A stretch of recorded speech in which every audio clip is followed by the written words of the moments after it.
ಈಗ ಅವ್ನು ಬಾರ್ ಮಾಲೀಕ ಹೇಳ್ತಾನೆ ನಾನು ಲೈಸೆನ್ಸ್ ತಗೊಂಡಿದ್ದೀನಿ ಅಂತ ಹೇಳ್ತಾನೆ.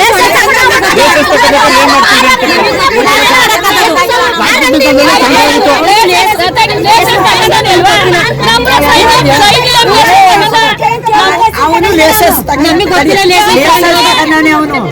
ಈ ನಮ್ಮ ಮಕ್ಕಳಿಗೆಲ್ಲ ಇವ್ರಿಗೆಲ್ಲ ಹಾಳಾನಂತ ಕರ್ಕೊಂಡ್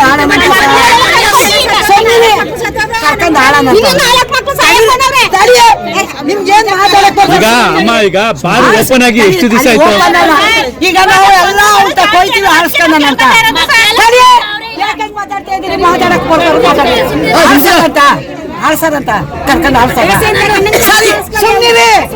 ಆಳ್ಸರಂತ ತಗೊಂಡಿರೋದಲ್ಲ ಕಾನೂನು ಸಹ ಆಳ್ಸರ ಕೇಳ್ಕೊಳ್ಳಿ ಅಷ್ಟೇನೆ.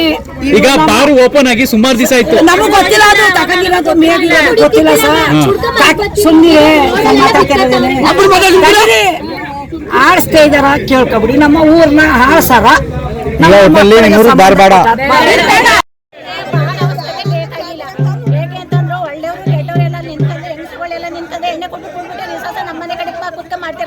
ರೋಡ್ ಸೈಡ್ ಇದೆ, ಪಕ್ಕದಲ್ಲೇ ಮನೆ ಇರೋದು. ಇಲ್ಲೇನು ಊರಲ್ಲಿ ನಮಗೆ ಭಾಳ ಅವಶ್ಯಕತೆ ಇಲ್ಲ. ಎಲ್ಲರೂ ಕಟ್ಕೊಳ್ಳಿ, ಎಲ್ಲರೂ ಮಾಡ್ಕೊಳ್ಳಿ. ನಮ್ಮೂರಂತ ಬೇಡ. ನಮ್ಮೂರಲ್ಲಿ ಎಲ್ಲ ಎಲೆಕ್ಷನ್ ಓಟ್ ಗಿಟ್ ಹಾಕುವಂತ ಬಂದ್ರೆ ಯಾರು ಕಟ್ಟುತ್ತೆ ಏನಿಲ್ಲ. ಯಾಕೆಂದ್ರೆ 18 ವರ್ಷದವರು, 16 ವರ್ಷದವರು, 17 ವರ್ಷದವರು ಎಲ್ಲ ಎಣ್ಣೆ ಕುಡಿತಾವ್ರೆ. ಅದೇ ನಮ್ಮೂರಲ್ಲಿ 60 ಗಂಡು ಮಕ್ಕಳವ್ರೆ. 60 ಜನಕ್ಕೂ ಯಾರಿಗೂ ಮದುವೆ ಅಂತ ಇಲ್ಲ, ಕೆಲಸ ಅಂತೂ ಇಲ್ಲ. ಕುಡಿಯಲ್ಲ ಎಲ್ಲ ಕುಡ್ತಾನೆ ಮನೆಯಲ್ಲೆಲ್ಲ ಗಲಾಟೆ ಮಾಡ್ತಾರೆ. ಅಮ್ಮನೀರ್ ಮೇಲೆಲ್ಲ ಗಲಾಟೆ ಮಾಡ್ತಾರೆ. ಅಪ್ಪನಿಗೆ ಮರ್ಯಾದೆ ಕೊಡಕ್ಕಿಲ್ಲ, ತಾಯಿಗೆ ಮರ್ಯಾದೆ ಕೊಡಕ್ಕಿಲ್ಲ. ಮರ್ಯಾದೆ ಇಲ್ಲ. ನಾವು ನಮ್ಮ ಭಾಳ ಅವಶ್ಯಕತೆ ಅಂತೂ ಇಲ್ಲ.